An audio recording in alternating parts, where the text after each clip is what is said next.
everyone. Okay, if you cannot hear me, put your hand on your head. That's usually what I say to my student.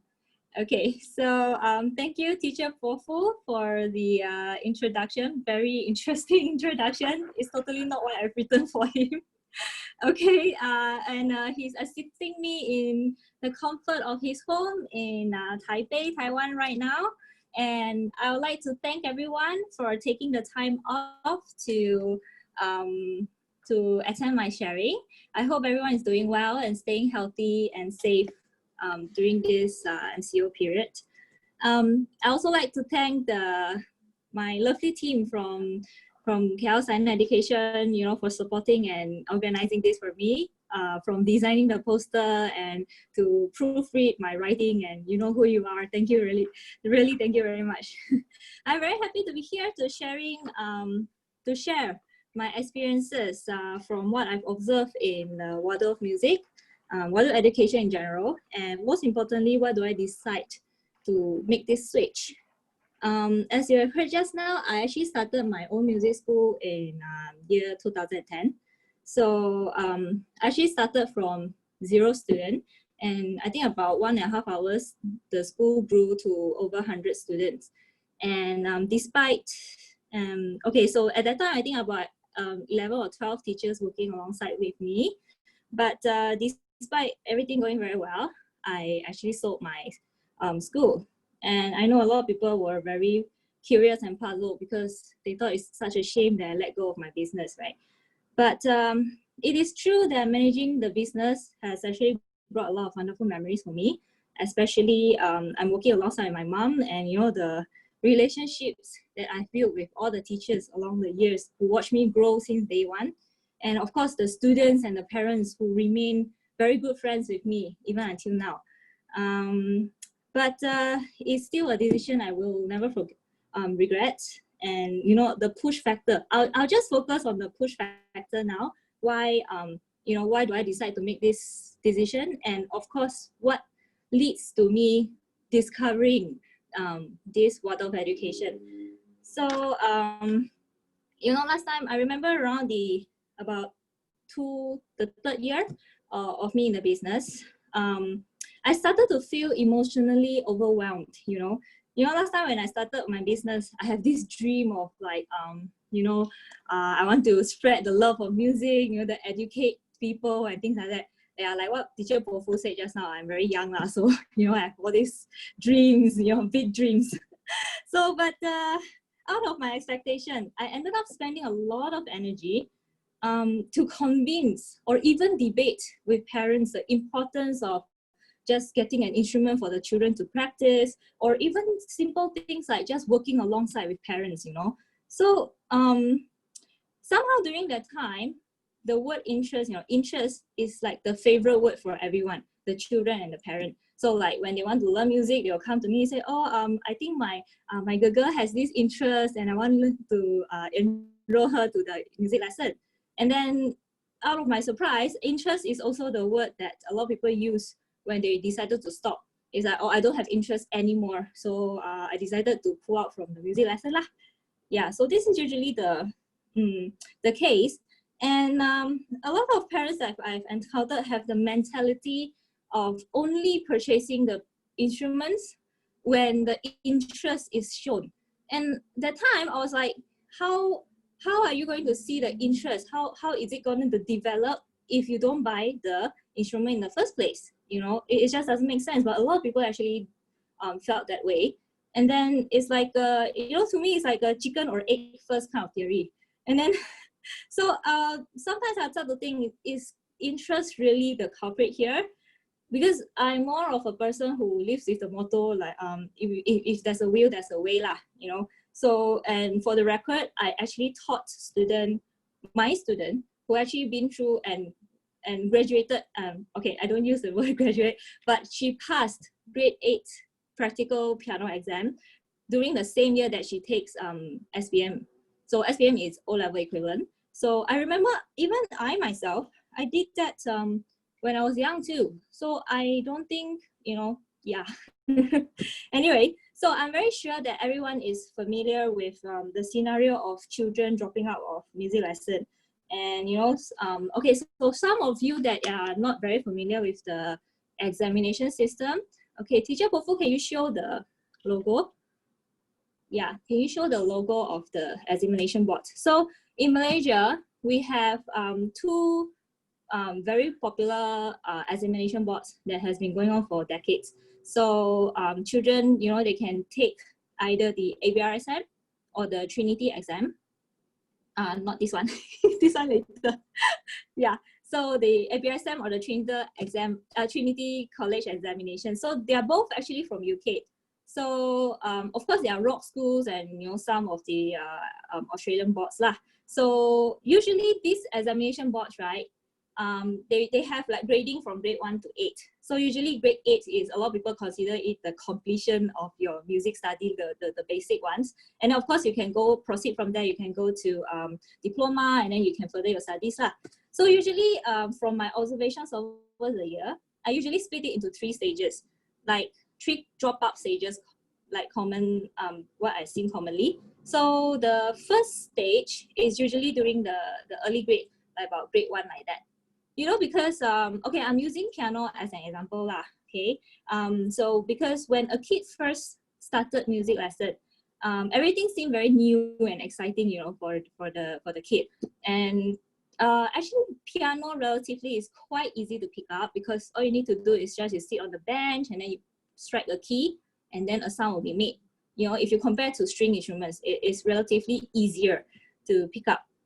And then when the kid progress and when the kid goes to like grade 1, a lot of things will come in, starting to come in, like the music theory, especially the counting, the notation, and then the beats and rhythm, and all this, you know, the fun that they used to have when they were in beginner stage now seems to be trouble and chores. You know, a lot of children just not willing to put in the effort anymore. So they decided to drop out. Okay, so that's like the first stage. And then we have the second stage, which is close to about grade 5 usually. So there's usually a big gap within, I mean, the gaps in difficulty between grade 4 and 5. So for, let's say ABRSM exam, they have like a benchmark. You have to have at least a grade 5 music theory exam in order for you to proceed to grade 6 if you want to take a practical exam. So a lot of teachers or parents, they are very kanchong about this. Yeah, no, they are nervous about this stage because they must get their theory exam passed for grade 5, right? And so a lot of students might feel overwhelmed and then they will drop out, usually only this stage. But the most common dropout is stage 3, which is near to the higher grade, about 6, 7. I'm pretty sure a lot of parents who are listening now might experience the same thing because a lot of them, I mean, a lot of even my adult students, they dropped out when they were around 6, 7, and then they, you know, after many years, after they have kids, and you know, they felt, I want to reconnect with my instrument, which is really great. Okay, so the final dropout that is very, very common is around 6 and 7. So you can imagine how frustrated it is for the parents. Oh, Teacher Pofu, you don't have to show this picture anymore. Thank you. Okay, so, right. So you can imagine how frustrated it is for the parent, right? Because just 1, 2 grade, then you can complete your music already, grade 8, you know? Yeah, and then a lot of parents, what do? They will nag, and then they will force the children, go practice. You know, it's really a lot of energy being needed to just ask them to practice and just get your grade 8. Why is this difficult, you know? So that to them, all the years of investment and time and effort, it wouldn't go down the drain, right? So now, what about the teachers? Okay, so you will have, okay, teachers will end up having students that come to a class looking like this, entire class looking like this, and then the first sentence they will usually say when they come to your class is, "Teacher, I didn't practice all." Then how? You know? And then during that time, actually, I mean, over the years, you know, I didn't really teach a lot. I only like maybe 3 or 4 lessons a week. But most of the time, I need to manage the parents, and then, you know, any issues that the teachers face with the students and anything like that. I'll try to, you know, I'm the person, the frontline person, you know, to really help them solve all this problem. And then I remember I even, you know, I even put up this picture. Yeah, teacher Popo, can you show the one with the gears? They sound that the one that you showed the first time, the students, parents, and teachers. Okay, so I at one point even I put this little note up, you know, this one. I actually put this up on my music school to remind everyone that this is a collaboration of effort between student, teachers, and parents. It's not just one-sided, you know. Everyone has to work together in order to make this work, you know. But somehow the attitude in learning, and then the mentality or the expectation of people during, you know, nowadays is just so different from maybe back in the 80s or 90s. You know, everything is totally different nowadays.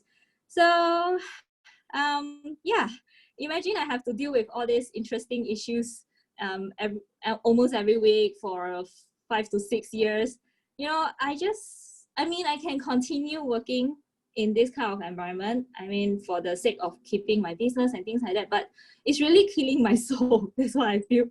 And then I'm very lucky that I actually have a choice to make. So after a very long dilemma, I decided to sell my business away. Yeah, so that's that's basically the summary. Why do I sold it, and now how do I meet this Waldorf education? Okay, so before that, I want to talk about, you know, the children who actually managed to get grade 8. Have you ever wondered what happened to them?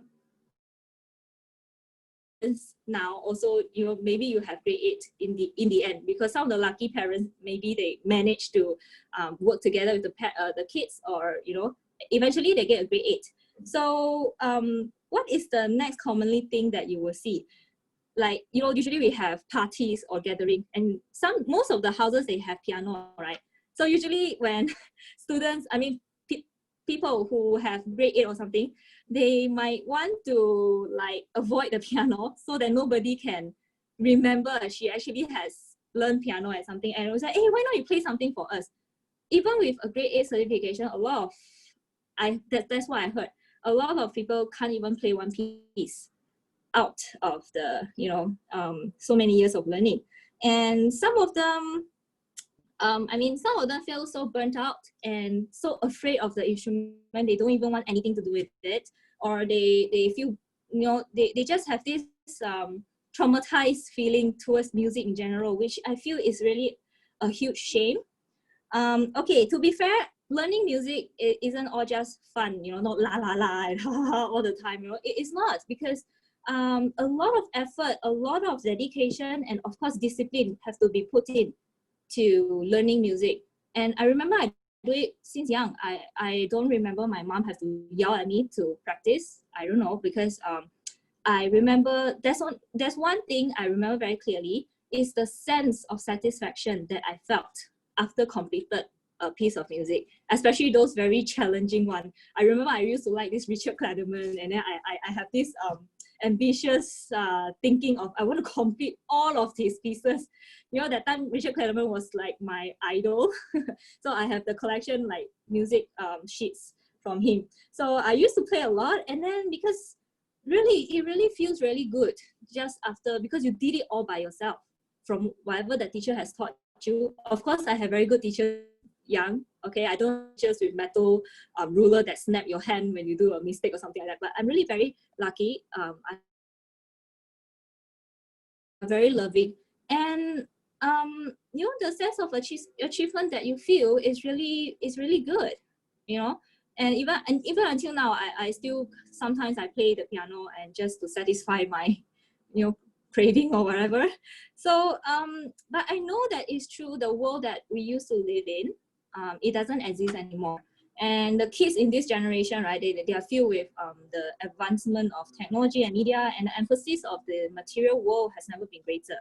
And so I always joke with my fellow friends, like we are all teachers, right? So we have always joked and say, we feel that we have this constant need to compete with all the what do you call it, the social media influencer lah, the blogger or whatever, or even K-pop artists, because this is what the kids nowadays seems to be obsessed in, and they spend hours just glued to the screen, and they're really enjoying all this, and they forgot to me, they forgot to experience and feel the thing that they can actually achieve from just simply playing music or enjoying art in general, right?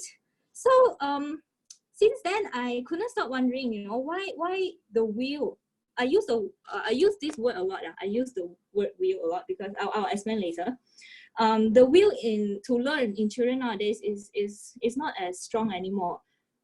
Is it because of the way we teach or the culture, but why do some children, they actually thrive in music and some just seems to be in totally misery, right? So I started searching for something that could fill my missing puzzle, and at the same time, hopefully it bring back the passion that once I had, this very strong passion in teaching. So I started going to workshop, to seminars, and I read a lot. And I found, I managed to find a very good program called Music My Game. It's designed to play games with the children. I think it's very interesting, but I realized I started teaching it to very young children, which is not the appropriate age. This one I'll talk about it later as well. So until one day, my aunt actually came to me and was like, "Hey, Qi, she called me Qi." So she's like, "Hey, I heard about this," because she's still very new also to this Waldorf thing. So she was like, "Hey, I heard this Waldorf, and then this anthroposophy was like very king like that, like, oh, you the children, they learn everything hands on, everything was taught very creatively, and think it's very good for you, because you are a teacher, and then it might be good for your children as well." And then, to be honest, at that time, the thing that got my attention was the word creativity. Okay, but I was very skeptical that time, but out of curiosity, I was like, why not? I just go and attend a few workshop with my aunt, and since then, a door to a whole new world was open to me, because I discovered that Waldorf music education, or Waldorf education in general, they seem to lay out a way smoother, a very natural path for children to learn. Okay, and also I think for teacher to teach as well, because most of the things, they make more sense now, you see. So so I think last year when I went for my first module in Waldorf music teacher training Manila. So I went there and I was like, oh, I'm expecting a handbook, with the title like syllabus of the Waldorf music or something like that. I was kind of expecting that to be handed to me during the first day or something, because just like any other workshop that I've attended, usually this is what we get, right? Then you're like chapter 1, okay, this is what you need to do. I waited for 7 days. The book never come. So, but instead I was being taught on how to improve myself as a teacher. And I thought I was introduced to the temperament of the child, how we work with the temperament, and the most importantly, understand the what, the how, and the why. We need to teach this song, we need to do this, we need to do activities at this age, at this grade, or it just the whole development of child. It was mind-blowing to me, because come to think of it, this is exactly what I have been craving for as a teacher, because I want to understand so many concepts that I can't learn from most of the places that I've searched for. So if you ask me, I think Waldorf teacher is just not another mass-produced product or a teacher that you just teach from a handbook. Everything you have to really craft carefully within yourself, your creativity, your ideas, and then it really have to be organic from you, and then you present it to your child. I mean, to your students, not your child, your student. Okay. So to be honest, even though I actually started, actually I knew Waldorf or anthroposophy about 3 years ago, but I only really very involved since last year when I first started teaching. So when I went for the training itself, right? So that time, to be honest, I'm still a little bit skeptical about this, because everything sounded so good to be true. I mean, too good to be true. You know how theory can sound very good and practical can be another thing, right? So I was really curious. So since I thought, okay, since I'm in a workshop, I have so many people coming from all over the world, right? So I took the opportunity to actually talk to them. I went around and then I talked, and then I asked them to share stories with me, because a lot of them are actually very experienced teachers. They have been teaching classroom teacher for many years, and they decided to venture into music. So I listened to their stories, and I asked them, how is it like being a Waldorf teacher? How is it like working with a Waldorf children? Because to a lot of people, Waldorf children are like, like they are just very different from mainstream children. That's what a lot of people thought it, in comparing with the mainstream students. But I realized one thing that really moved me is when the teachers, they are talking about their students, how they work with them, you can see just really pure joy and love coming out from their face, their experience, their expression, because that's really how they feel when they teach all these students. And I was like, oh, I'm so envy, or with all these things that they already experienced. So I thought I have a little bit more faith in this. So when I first started being a Waldorf teacher, I remember my mom told me that, hey, your dad told me you seem very stressful. Then I was like, yeah, it's actually very tough being a Waldorf teacher, because I need to prepare a lot of things. It's not like last time, where I've been teaching for so many years, all I do is I just sit down and then I can just teach straight away, because I know already what I'm going to teach. But for Waldorf teaching, it's not. I need to really plan my classes, and I have 3 classes to plan every week. So I need to plan, like, even one song. This song, okay, why do I need to teach it? How am I going to teach it? And how is it going to benefit the kid? So every single song that I'm going to teach and how I'm going to teach it, it really comes on a string of reasons that I need to fulfill, And then, but I feel that I enjoy a lot more, because I can let my imagination run wild, and I can really enjoy my singing and working with the kids, So what is so special about music education and the Waldorf music education? And why is it different, and how does it help our children? So there's one thing I noticed in this Waldorf education, the concept of feeling, willing, and thinking, or we call it the heart, the hands, and the head, right? It often resonate in the Waldorf education, because it's explained that once you can feel the joy of learning, the kid will be more willing to learn. All right, and then of course it will lead them to thinking how to improve or improvise from there, because there will be no more parents or frustrated children being pushed to practice or just continue the music lessons. Everything comes very naturally, simple as that. So similar to a lot of subjects in Waldorf education, the music lessons are really carefully crafted according to the development of the child. So I actually found this article from the Renewal magazine. It's called The Influence of Music on Young Child by Carol Kelly. I just want to read a very short, don't worry, very short only, very short excerpt, okay? It's called, it's written here, a unique and enlightening idea in Waldorf education is that children's development is a reflection of the stages of human evolution, and that a curriculum can actually be created that meets the needs of the child at that time. Okay, so like a first grader who is full of imagination and not yet very aware of the time and space, is given a lot of fairy tales coming out of the dream consciousness of early humanity.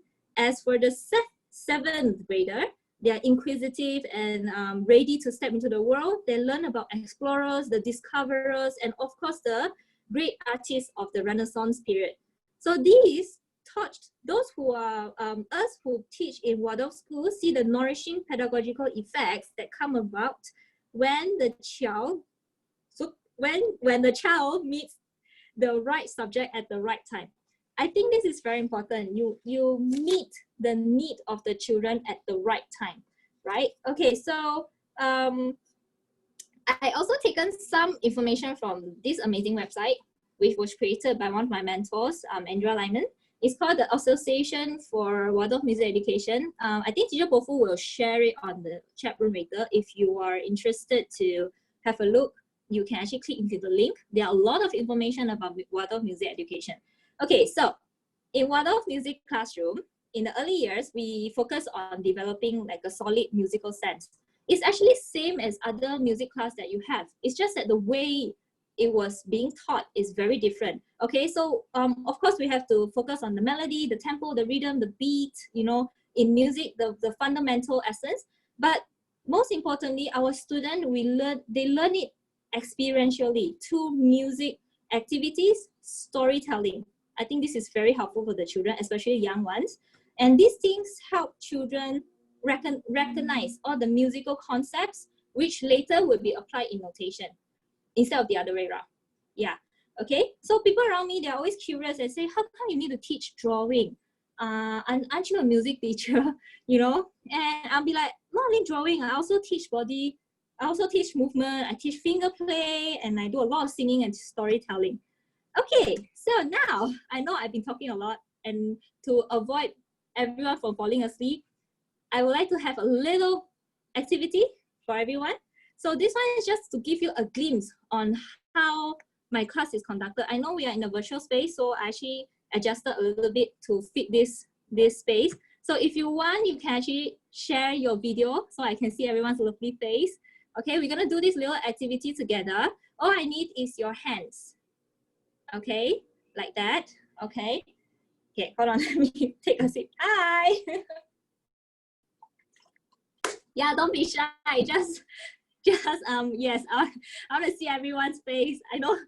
Okay, thank you. Oh, thank you, friends from over the seas. I know the time difference is, yeah, it's very big. Thank you for joining us. So, okay, this is what we're gonna do. I need both of your hands.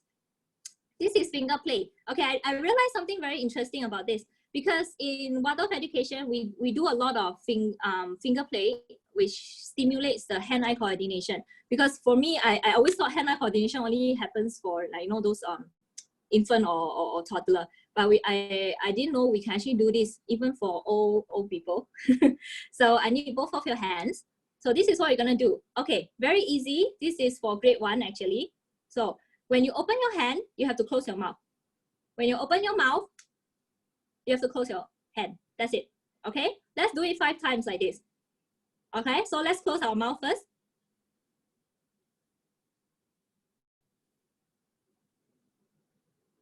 Oops, I cannot count and do it at the same time. Sorry. Okay, Bofu, maybe you can count for me. Okay, like this.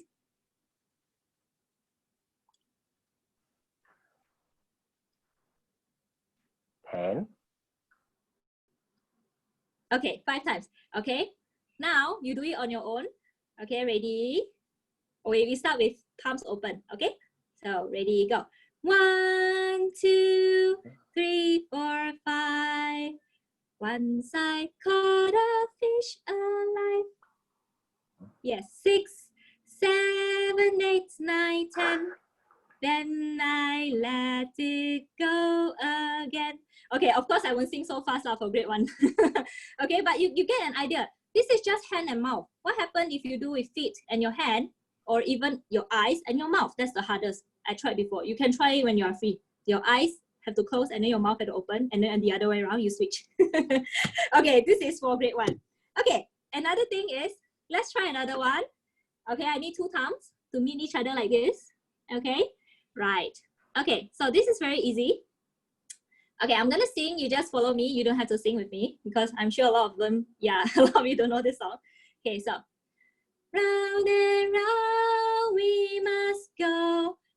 Ta la te la hey ya ho. Round and round we must go. Ta la te la hey ya ho. Okay, here. Ta la te la. Ta la te la.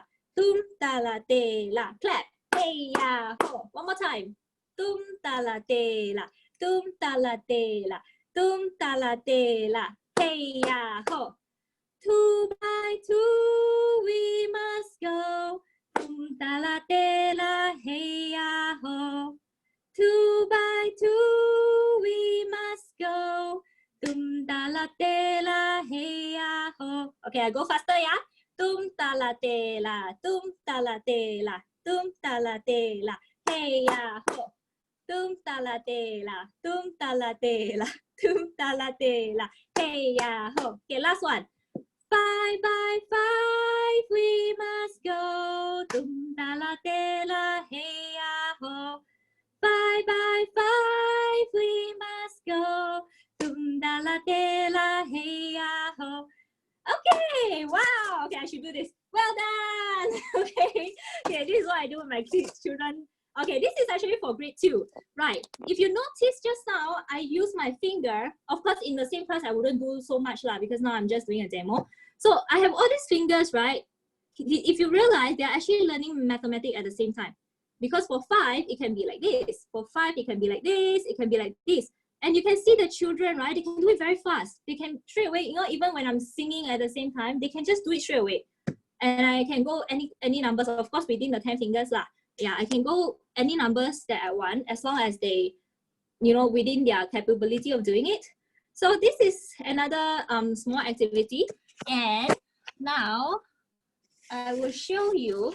Okay, this is something that really wowed me when I was in the training. So I thought I would just show it to everyone. I will just share it with everyone. Okay, so when I was telling about when I was saying I teach drawing, right? So drawing, usually I will draw, and then they will sing from the whatever they have the image in their head. Like I talk about, if I sing about the birds, they will draw birds, and then what is around the birds. Usually in the lyrics you can see. Yeah. Okay, so I'm sure everyone knows what this is. Oops, sorry. Okay, I'll use this one. Okay, if I draw like this, okay, everyone can see, right? If I draw something like this, I'm sure everyone will know that, oh, this is the 五线谱, the stuff. And then if I draw something like this, yeah, it's very common for everyone, okay? And then for, I remember I used to teach like this, you know, I draw the notes, and then I say this is F, A, C, E, bass. You know, this is how we used to teach lah. And then this is E, G, B, D, F, every good boy drink something. I can't remember, sorry. Okay, so this is usually how the notation was being taught for maybe like grade 1 student in music lah, grade 1 student. Okay, right. So, but when I was attending the workshop, I saw my mentor. She was doing this. Okay, so in the forest, not in the forest, in a barn, there was a farmer. You know the farmer, right? He likes to, he has all these animals in the farm, right? But he likes to plant flowers. So one day he thought, hey, maybe I will try and plant some flowers and then see what happened. Because he's very used to taking care of goats and sheep and cows, right? So this is what he do. So he find a very, he found an empty space lah, okay, at the side of the barn. He put up 2 big wooden block like this, very big one, okay. So he nailed it down to the floor, you know, and then he thought, what should I plant today? Okay, so he was thinking, maybe I should get 5 seeds. I put it on deep inside the ground. Okay, 1, 2, 3, 4, 5. I have 5 little seeds here. Okay, and then suddenly he remembered, oh, I think I should barricade this this place. If not, later what will happen if my goat came and then eat up my flowers, right? So he started to build barbed wire that goes like this. He said, that will do it. I'm sure my goat cannot jump over this fence because my goats are very small. And then he was like, okay, he's very excited. He's waiting for the flower to sprout. So after a few days, the flower came up like this. And then he realized that oh, the flower likes to sit on the line. Maybe the flower needs some support, so he sits on the line. And then a few days later, another flower came up on the second line. And then as the third one is coming, he said, oh no, I think I need to add more barbed wire. So then he put another one. And then to his surprise, wow, the flower really grow and stick on the third one. And of course, you know how the story goes lah, okay? So he had the fourth one and the fifth one. Of course, I have to say in a very imaginative way, okay? So to save time, he actually drew all of this. So I drew all of the flowers on the wire. And he was like, wow, I have all these flowers. And then he says, why not I try to name the flower? Because this is his very first planting, his very first flower pot. So he's very excited. He said, let's try to name you Edelweiss. And Edelweiss starts with E, right? And then his name is actually George. The farmer's name is George. And George was like, I want to put my own name to the flower. So he said, why not I put this George? George starts with G. Because I don't want the name to be too long, I just remember the first letter of the flower. That's it. Okay, so of course we have the other names for it. And then next thing, I will try to do something like this to spice things up. Okay, of course this one goes a few classes. I wouldn't teach this in one go because we have a lot of activities which I usually just teach a little bit. This is for grade 3, by the way. Grade 3 is 9 years old. Yeah, only 9 years old we start learning this one because it goes with the whole entire course of the development of child. Okay, so next thing I will do this one.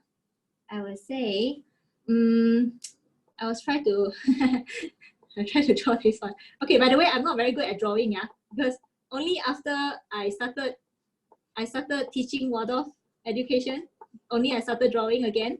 I haven't picked up my drawing things, you know, for God knows how many years. So I started drawing. And when I'm drawing, I can sing a song. Like, bright caravels upon the slender song, lilies at the valley in the garden walk. Oh, don't you wish that you will hear them ring? It can only happen when the fairies sing. So this song is about the fairy. Okay, my fairy is a little bit smaller. Okay, so I will do a fairy, and the fairy will come because this one is alphabet. Of course, I wouldn't tell them what is this. I just give an idea to them. So this is E, this is G. They know the name of the flowers. And then now I want to tell them how the flower make a sound. So the fairies will come during daytime because the song that I just sang, it has the lyrics says okay, now I have to go back to the song. Okay, in short, the song has fairies. When it sings, then you can hear how the flower rings. So when the flower rings, it makes a sound of the E. Then I'll ring on the glockenspiel, the E sound, ding, like that. It's very gentle. This is how we introduce something as complicated as this. Of course, this is just one of the ideas. We have a lot of ideas that you can actually come. But most importantly, what I'm trying to say is everything is brought into the children's world with stories, with activities, okay? Instead of just memorizing bluntly and show that, okay, this is what, then you just memorize it. So when everything, by doing this way, everything comes alive and it's very easy for the children to remember. And because the real joy they can experience when they recognize the notation, they already know conceptually, and then it's completely intuitive and familiar to them. Okay, so everything is very easy to relate and no effort of memorization is needed because when one uses a hand and a heart to learn, everything sticks to the head. Simple as that, okay? So there will be no discomfort.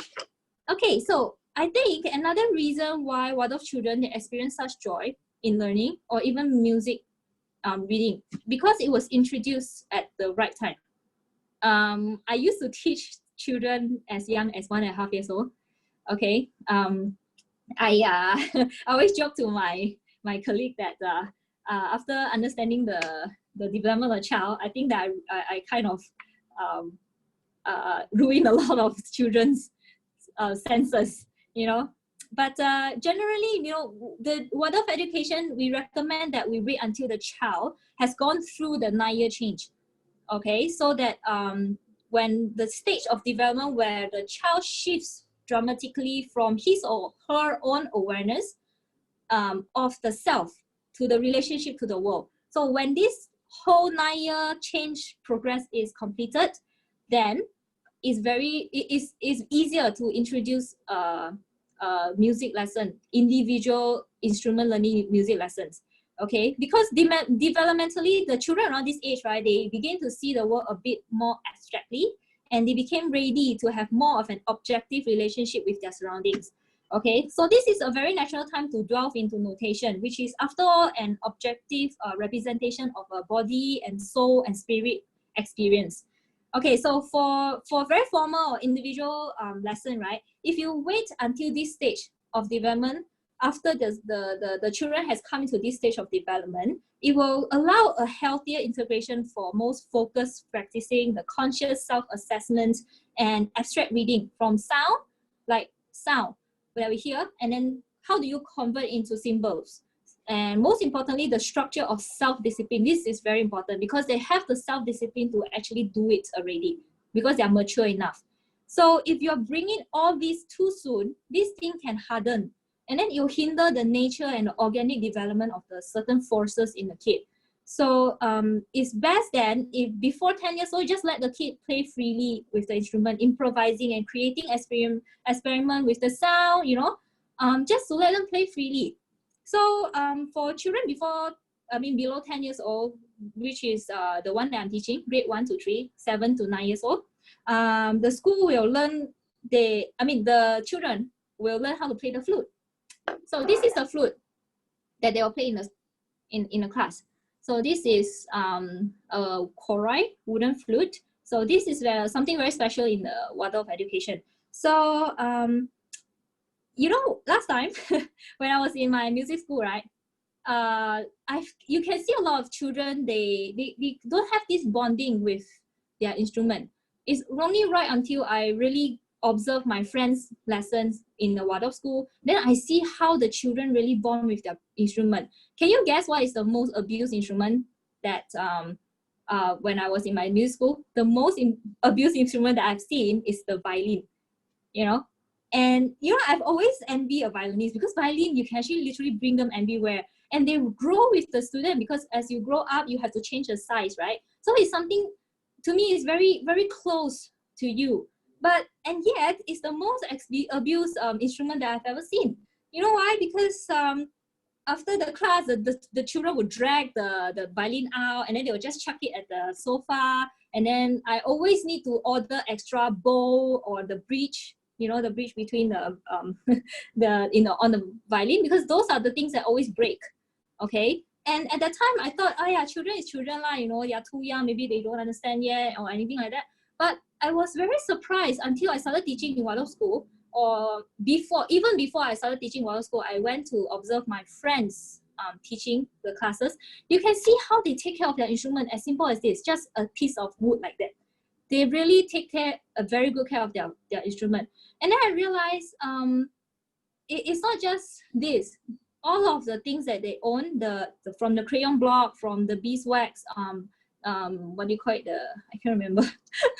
all the things that they use in the class, they really take very good care of it because of the way they were being educated, I think. So even for a flute like this, I can tell a lot of stories for my students. Okay, so usually I'll take this out because they know from their seniors, you know, like other grades, they heard them play. But for grade 1, like 7 years old, right, when they first come to the school, they have never seen this before and they don't know what this is. They only know that their seniors have it. So I'll bring this in the class and I'll hold it very carefully on my hand. I usually have this cloth to wrap it up, you know, to make it like very precious.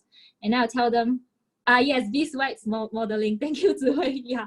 Okay, so so I will tell them a story about a little girl who was born without a voice.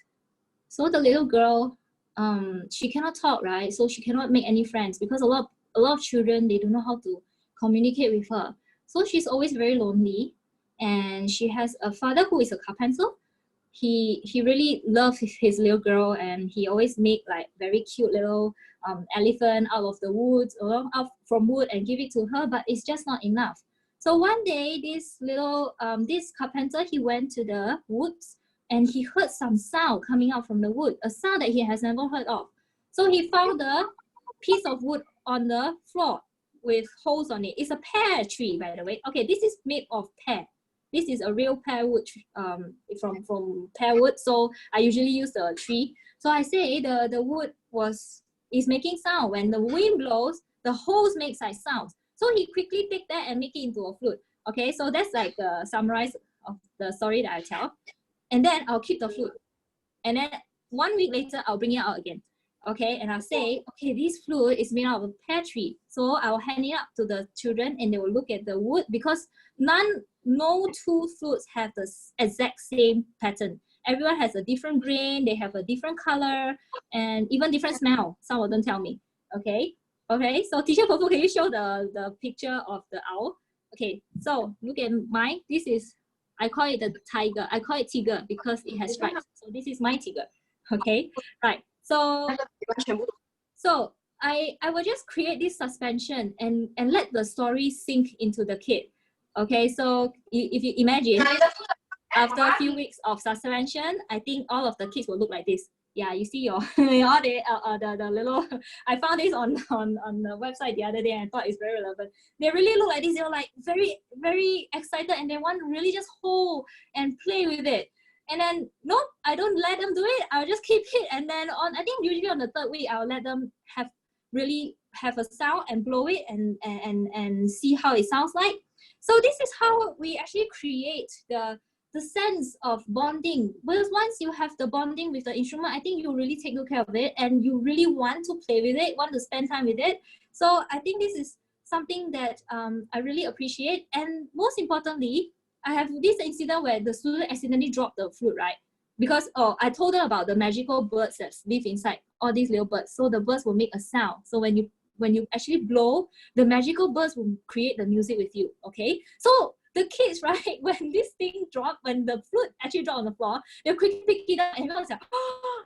And then I'll just let the silence sink in. And then one of them will like, teacher, is the flute, are the birds okay? Then I say, wait, I check, then I do like that. And then everyone just really wait for me, and I do like that. I say, it's okay, they're okay. Then I'm like, oh, you can see them doing that, Really, the beauty of innocence in these children is really warm, very heartwarming to me, I think, because nowadays the children is really they are too logical. They are too, how is it, too aware, too awake. Okay, I have children. I have like 3 students. Okay, mommy is here. Hi, Janice. I'm talking about your children. Okay, so I have these 3 students, 2 twins and 1 little boy. So 3 of them are very active. They are very adorable, but very active. So active and piano, it doesn't really go along. So when the mom first came to me, I think they were like 4-ish, right? About 4. The twins were about 4-ish, going to 5. Then the younger one is about going 3, I guess. They are about 1 year, 1.5 years apart. So the children, right? So they came to my class and they wanted to learn piano. So that time I haven't really I wasn't really in the Waldorf education yet. So I really tried to teach piano, but it was really very difficult. Then after I understand and I learned more about Waldorf, and I explained to the mom, and so amazingly, mother is really very supportive, and she really want to give it a try, because the boys are really full of energy. I really can't teach. So I thought, okay, maybe they are, and of course, after understanding the development of the child, I don't want to teach so young anymore. So I say, okay, why not we give it a try? I'll teach them fully everything from the Waldorf, I don't want to use the word syllabus, but yeah, how I teach in the school for the young children. And I said, okay, why not we give it a try? And then at first, right, I remember this incident. I went to their house, okay, 3 of them having class together at the same time. So I told the twins, because they were a bit older, I said, hey, can you go and gather all the little stools that you can find in the house, and then you bring it to me. Okay, we will play something together. Okay, and then they were like, okay, they go and bring, very happy, you know, they bring all the stools, and then I made a little small fortress from on the other, like 2 sides, one here and one on the other end. Then I somehow, I think I managed to find a cloth, so I put it over like a fortress. So I told them the story about this prince who stay in the forest, stay in a castle near to a forest. And one day the prince wants to go out for exploration, because I have one song that accompanies with this, where the prince go out to the forest and he will meet with a crocodile, the eagle, the fish. It's a song, you know. So I'm leading towards that. And I was like in my character and happily explaining the story. And then suddenly, you know, the older sibling, the older twin, he was like, "Teacher, what are you doing? This is my house, leh." And I'm like, yeah, I was like, okay. I know I'm gonna take a lot of work on this, but okay, I'm focusing on this the oldest one in the twins, because I saw the biggest improvement in him, because he's a boy that really very good at talking. He can really he can read very well. He can read, even according to a mom, he can read like encyclopedia or something for older kids when he was only 5, you know. And he really likes to read, and he reads books without pictures, so he's really very good academically, like you can imagine. And so when I talked to him and I was like trying to help him, right, to connect with him, I want him to draw a photo of not photo, sorry, a drawing of his house. You know, like I was kind of expecting, like, you know, the standard house, a house with a tree and a rainbow and you know, those standard drawing lah for a house, like. And you know what he gave it to me the next week when he came to my class? Do you know what he gave me? I saw a house without color, without anyone, no face, no color. Everything is in straight line like that. It's drawn by using rulers and pencils. Straight line, you know, like. Then I was like, I can't even make out of what is that. I can see the frame of the house, but a lot of little lines at the side. Then I asked him, what is it that you are drawing? Then he was like, piping system. And I'm like, 5-year-old, you know, piping system, no color, everything is straight line. And with yeah, because I asked the mom whether she still kept this picture. It was very, very long already. She lost it. It's a shame lah, but it's okay. But you can imagine, really, for a 5-year-old to actually draw this, it's very systematic and very, like, how to say, it's very really not like what I expect from a child lah. Okay, the other 2 brothers, they draw like I don't use the word normal, but he draw like little children, get the colors and rainbows and stuff. Okay, but this particular one, this boy, right, he's a very obedient boy, to be honest. He really follow whatever I say. But the thing is, he doesn't like to listen to song. He doesn't want to sing along with me. He doesn't want to listen to stories. But I can see the mom is really supportive, and I'm determined to help him. So I also don't know if I will succeed or not, but I'll just try my best. So every week I really sing, and then he was like this. He just sat at the corner. He doesn't want to listen, while the other 2 brothers actually join me. So I just ignore. I just sing only. I sing. And then one day, surprisingly, he came to me. Teacher, can you tell me another story? Well, I tell you, my heart was blooming with happiness because I can see that he's changing just a little bit. And then I can see a very slow change. This one is about, this whole process took about 4 or 5 months. Yeah, every week I have class with him. So 4 or 5 months. So slowly I can see the change in him. When the moment he told me that he wants more story, I can see hope. Okay, so I started singing a lot with him. I still trying to do whatever that I can. And then I asked him to draw. And then can you imagine what he's drawing now? Okay, Teacher Pofu, can you show the picture? Okay, before that, I show you one picture. I show you one picture that he drew. Okay, he drew this. Before that, he can't even draw something that is, to him, this is wrong, because everything is messed up. Every color is messed up. I think this is his, because I have a few, but because there are 3 siblings, I cannot remember whether it's this or this, but I think somewhat between these 2 lah. Okay, so from this, he actually drew something. Okay, Teacher Pofu, can you show the picture? Yeah, he actually drew this. You know, so and I actually asked my mother to come to the class, and I purposely lay out three drawings on the floor, and I asked Mommy to guess which one is his drawing. Mommy cannot even tell. And he was so surprised he can actually draw something like this. Before that, it was colorless and everything is straight line with rulers and just color, pen even. He draw with pen for a 5-year-old, you know. So to me, it's really, I really felt very touched to see his progress, and it just simply bring a lot of joy for me, you know, as a teacher to actually experience all this.